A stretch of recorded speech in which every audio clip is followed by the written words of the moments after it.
Estoc de ràdio, amb Manolo Garrido.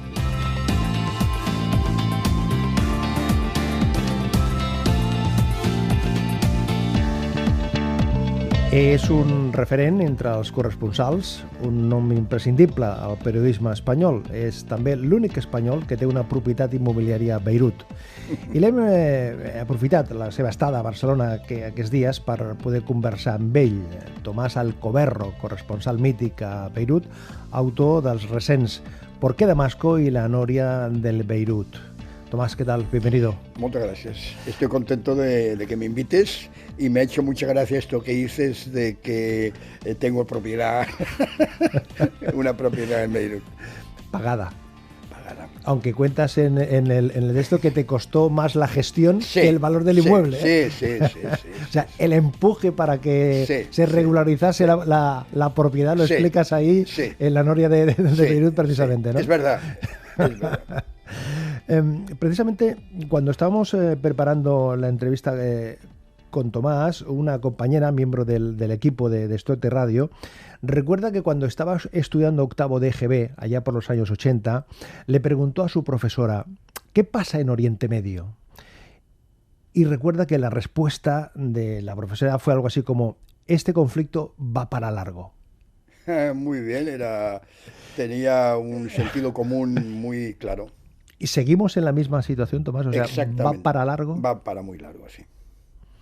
Pero por la configuración geopolítica, ¿cuál es? O sea, ¿por qué no se encuentra un punto un camino? Bueno, por lo acabas de decir en 3 palabras, ¿no? Pues sí, por la configuración geopolítica. Mira, te quiero decir una cosa para entenderlo bien, que este tema es complicado. Al lado, delante del Líbano, hay la isla de Chipre, que está a solo media hora, un poco más. En Chipre hubo un problema, la división de la isla, pero bueno, Chipre es un paraíso turístico, sobre todo para rusos, escandinavos y jubilados. Y allí no pasa nada. Fíjate, y está al lado. Pues bueno, porque Chipre ya no es lo que es el Oriente Medio, aunque sea parte de Oriente Medio. Entonces, sí. Los pueblos de esta zona son víctimas de donde viven, de donde se encuentran sus países, así de claro. 2 libros que tenemos aquí encima de la mesa, que son primos, si me permites la expresión. Me gusta lo que dices. Son primos, porque la noria de Beirut es este compendio de crónicas que a lo largo de los últimos años has estado publicando en La Vanguardia, y el por qué Damasco quizás es un análisis más geopolítico, ¿no? Ahí entras en algunos... Más con un acento mayor en la situación política, ¿no? Sí, aunque no me gusta mucho la palabra análisis, porque yo creo que es muy difícil analizar nada, nunca tienes todos los elementos suficientes para analizar. Explicar.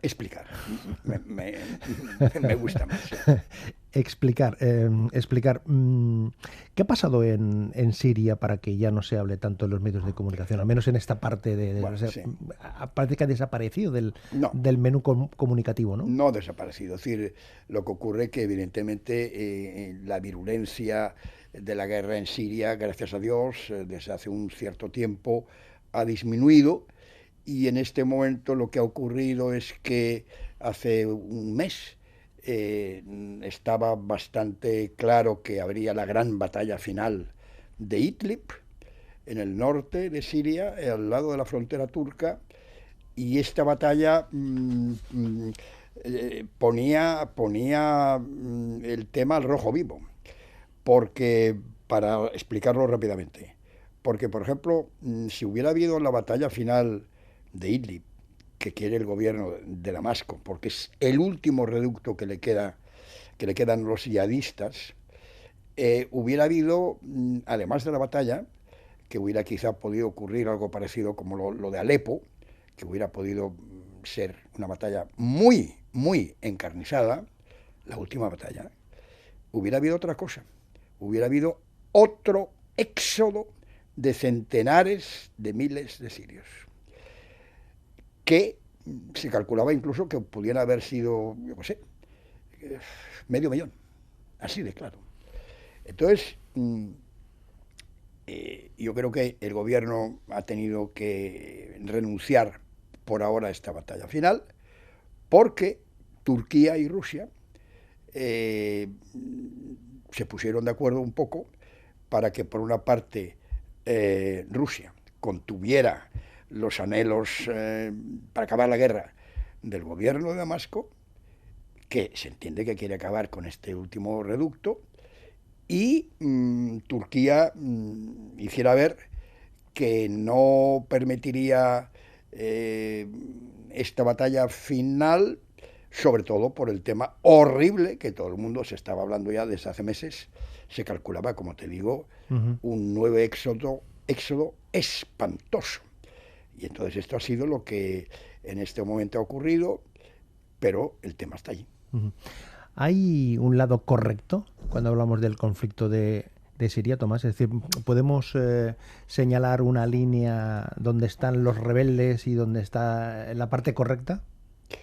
Sí y no. Es decir, en Siria ha habido una rebelión armada, al principio era una rebelión pacífica, contra el gobierno.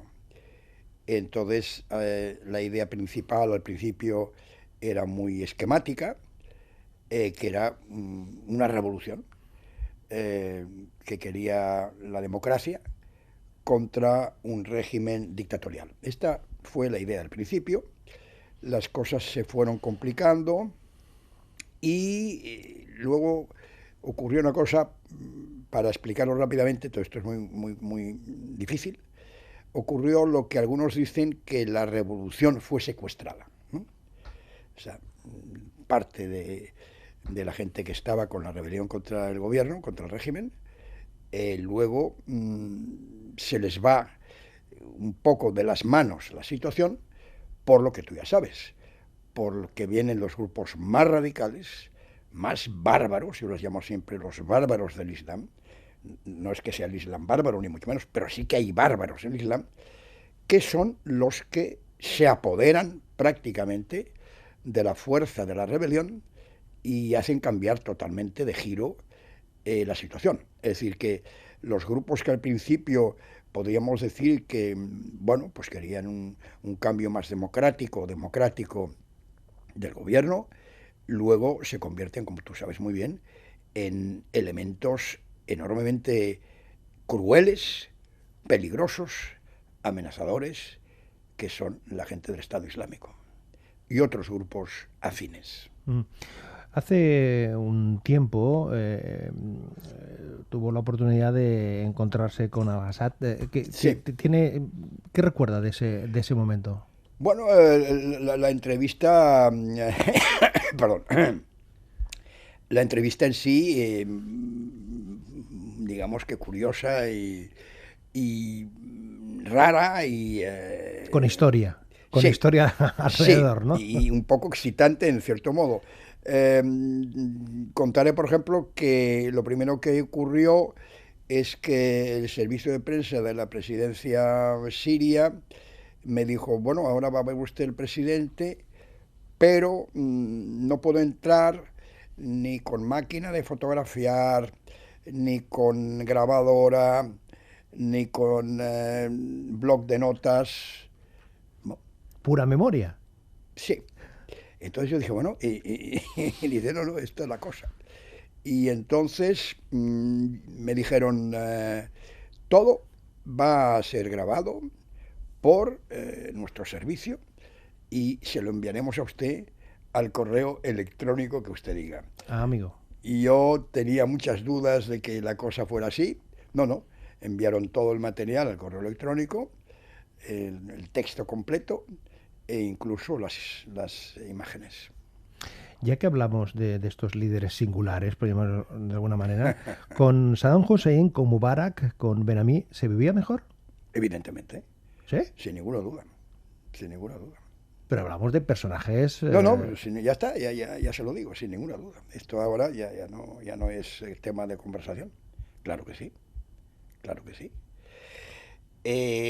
Vamos a ver, cada uno puede haber tenido su lista de crímenes, ¿no? Pero es evidente que lo que ha ocurrido en Irak después de la Primera Guerra del 91 y la Segunda Guerra del 2003.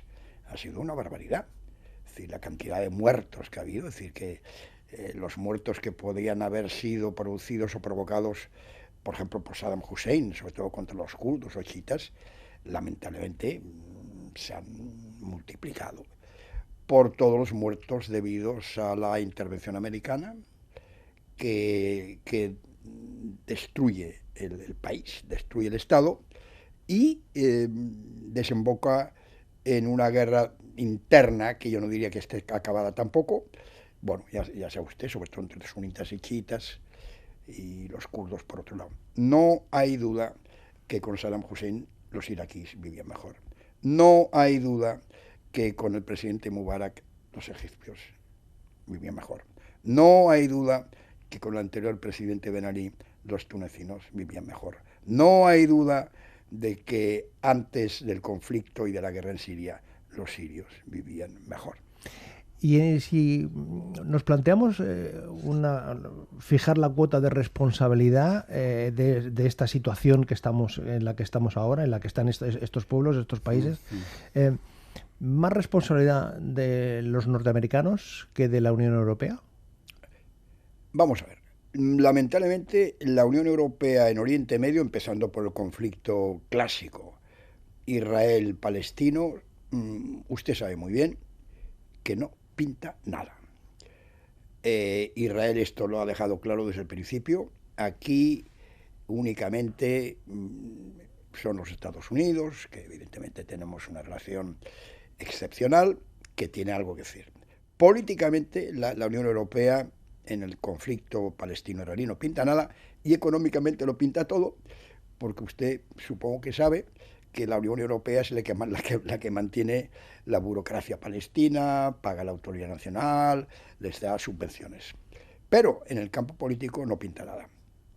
Con respecto al problema de Siria, es otra historia porque en Siria sí, es decir, países, por ejemplo, como Francia y Gran Bretaña tuvieron una posición muy definida desde el principio, pidiendo el cambio de régimen de Bashar al-Assad y creyendo que la fuerza de la oposición, que ellos creían que al principio sería sobre todo de tipo democrático, serviría para aliviar las penas de la población siria, que evidentemente es un país que vive y ha vivido bajo una dictadura como otros países del mundo árabe.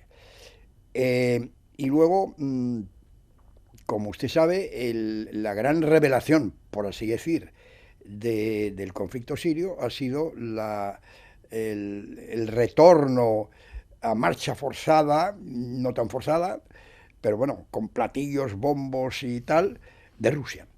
El conflicto sirio era distinto antes de la intervención rusa de cuando los rusos intervienen en Siria.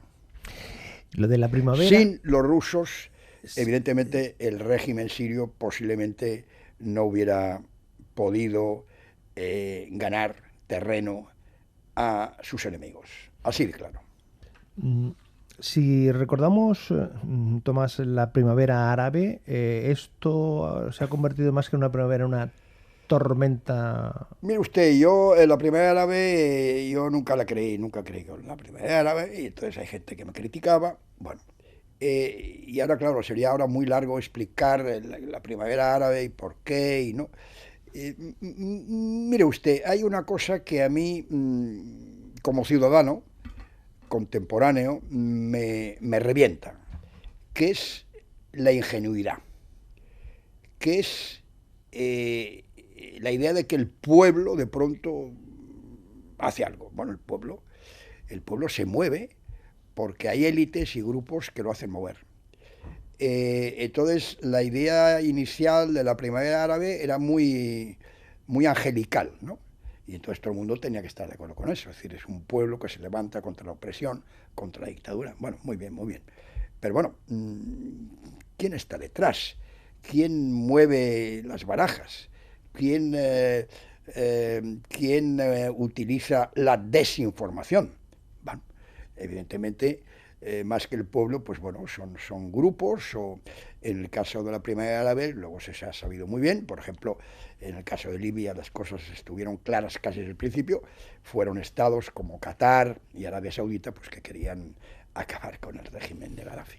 Aquí estamos con Tomás Alcuerro aprendiendo, acercándonos a esa realidad de Siria, de Libia, de Damasco, que ahora entraremos de Beirut, que entraremos con más concreción, en torno a sus reflexiones, a sus aportaciones, a sus explicaciones, en dos publicaciones que tenemos aquí sobre la mesa. ¿Por qué Damasco? Y la Noria de Beirut.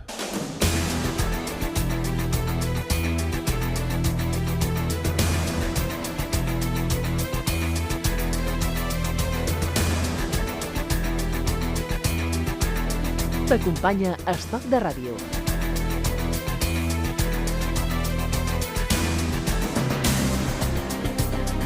Hace 48 años que usted se planta en Beirut, más o menos, ¿no? Sí, más o menos. En los años si hay un momento en la vida que, bueno, alrededor de, podemos decir, 4 más, 4 menos. ¿Por qué Beirut? ¿Que cogió el mapa y dijo, aquí me voy? No, porque siempre siempre me había gustado esta parte del mundo.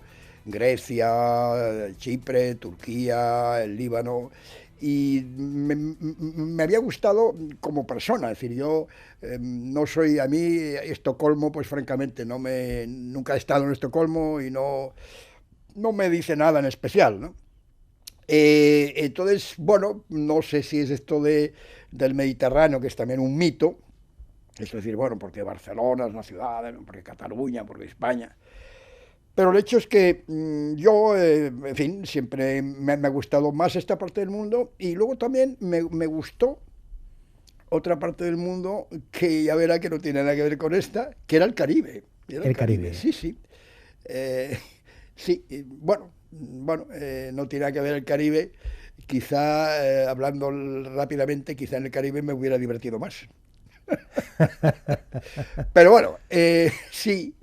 Y entonces, y luego periodísticamente me atrajo, ¿no? Porque primero la información de Oriente Medio es espectacular, y esto tiene una parte buena y una parte mala. Claro, ha habido años enteros en que las informaciones de Oriente Medio han acaparado buena parte de no, ahora exactamente no es lo mismo, hay un cierto cansancio, han acaparado el grueso de las informaciones, sobre todo del extranjero, y por lo tanto también había una cuestión profesional que me interesaba. Y luego, ¿por qué Beirut? Bueno, porque Beirut es la ciudad más amable, más abierta, más tolerante, sobre todo, si usted quiere verlo desde un punto de vista occidental, ¿no? Es decir, que vivir en el Cairo, pues yo no sé si hubiera vivido tan fácilmente en el Cairo. Una ciudad farragosa, cada vez peor, 20 millones de habitantes, nada funciona, entonces había censura además. Y en cambio Beirut es un poco lo que dicen los franceses, laissez-faire, laissez-passer, ¿no? Es decir, que hay una tolerancia y un estilo de vida que es mejor, sin duda, que en los demás países árabes. He leído en algún sitio que en Beirut es de los lugares donde más producción de libros hay. Sí. Bueno, entre paréntesis le quiero decir que yo escribí hace un par de años una crónica sobre los editores sirios, y la gente se sorprendió. Sí, claro. En Alepo se seguían y se siguen publicando libros, y en Damasco y tal. Sí, bueno, por eso, porque hay una libertad que no hay en otros países árabes.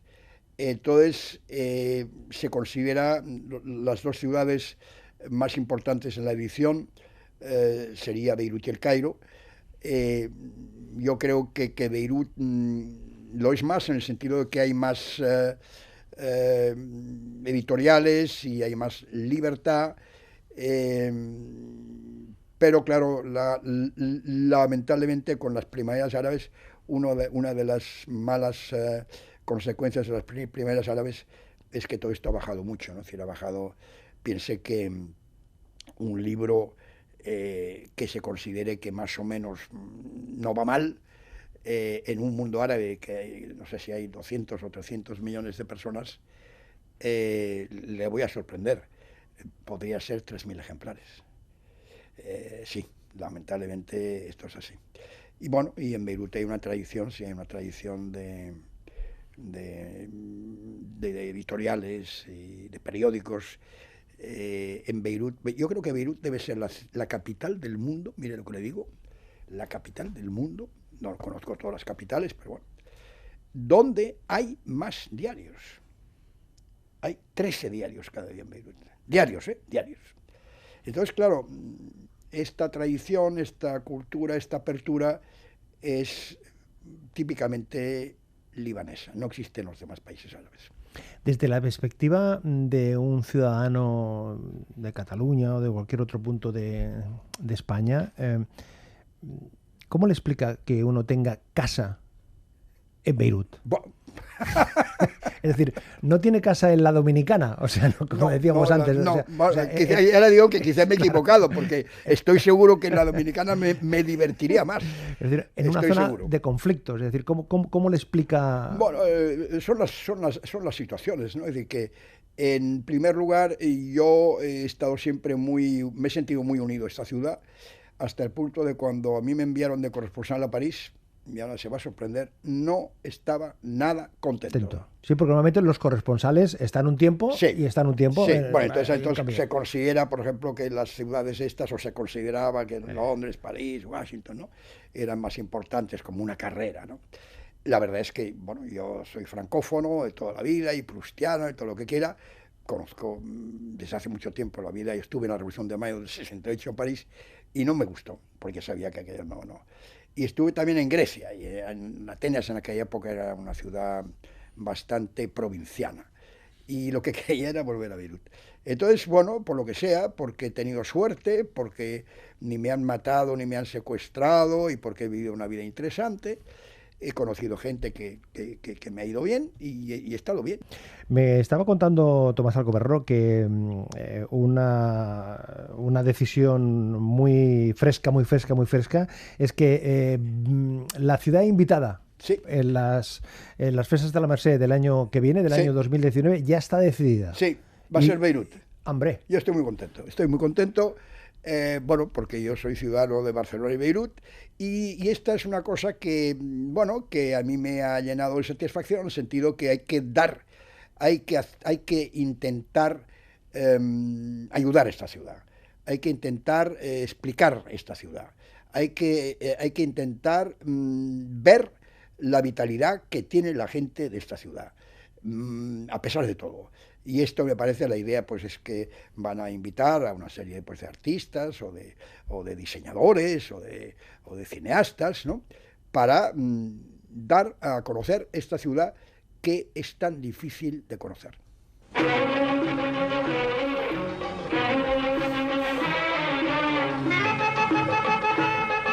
¿Aló, Beirut?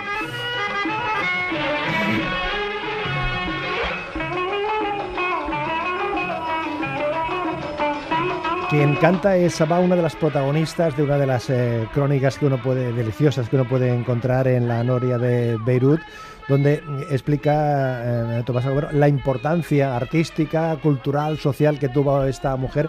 Y había pensado, Tomás, que para concluir la conversación nos podíamos quedar precisamente con esta pieza que usted señala además como un acento especial de lo que comentábamos antes, de la naturalidad y de la creatividad cultural que se puede encontrar en Beirut. Sí, bueno, quiero contar también que el Aló Aló Beirut se debe a que en aquel momento las comunicaciones telefónicas eran muy difíciles, se tenían que hacer conexiones a través radio con Chipre y de allí se podía buscar una línea telefónica para hablar.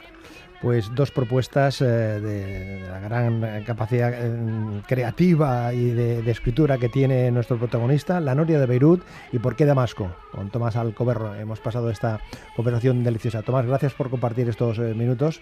Hasta la próxima. Muchísimas gracias por invitarme y muy contento de estar con vosotros. Aló, aló, Beirut. Aló, aló, Beirut.